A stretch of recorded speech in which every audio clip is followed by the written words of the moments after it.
আমরা হতাশা কাটাতে নিজেকে ব্যস্ত রাখতে চাই, কিন্তু আমরা জানি না আমরা নিজেকে কীভাবে ব্যস্ত রাখতে পারি। নিজেকে ব্যস্ত রাখলে আপনি অনেক হতাশা থেকে মুক্তি পাবেন। কিন্তু আমরা ভাবি যে ব্যস্ত রাখার মানে হচ্ছে টিভি দেখা, মোবাইল দেখা বা কোনো কাজ করা। কিন্তু এসব ছাড়াও আপনি নিজে ঘরে থেকে নিজের হতাশা কাটাতে পারবেন, নিজেকে ব্যস্ত রাখতে পারবেন। তাহলে শুনুন কিভাবে আপনি নিজেকে ব্যস্ত রাখতে পারেন। প্রথমত আপনি নিজের খেয়াল নিন।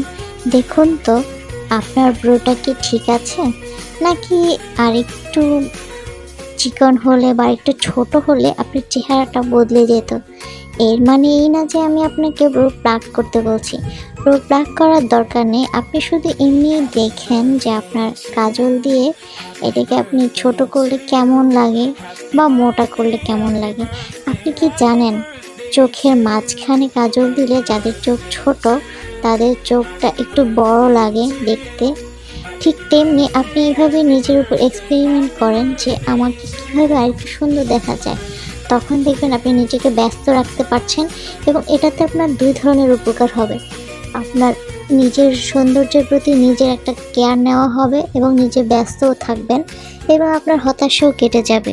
ঠিক তেমনি আপনি খেয়াল করুন আপনার আপার লিপে লিপস্টিক লাগালে কি আরেকটু সুন্দর লাগে, নাকি আরেকটু চিকন করে লাগালে আপনাকে আরেকটু বেশি সুন্দর লাগে।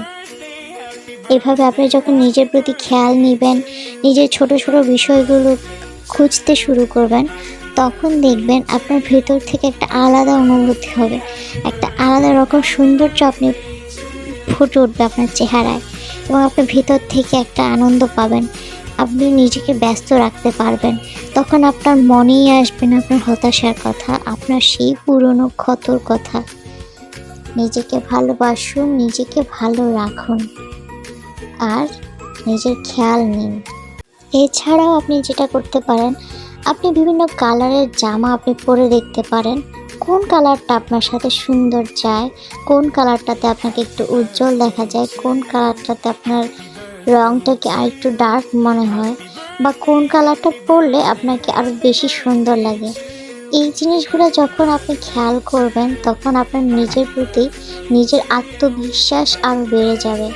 আপনি আরও বেশি কনফিডেন্স হবেন, আরও সুন্দরভাবে জীবন কাটাতে পারবেন।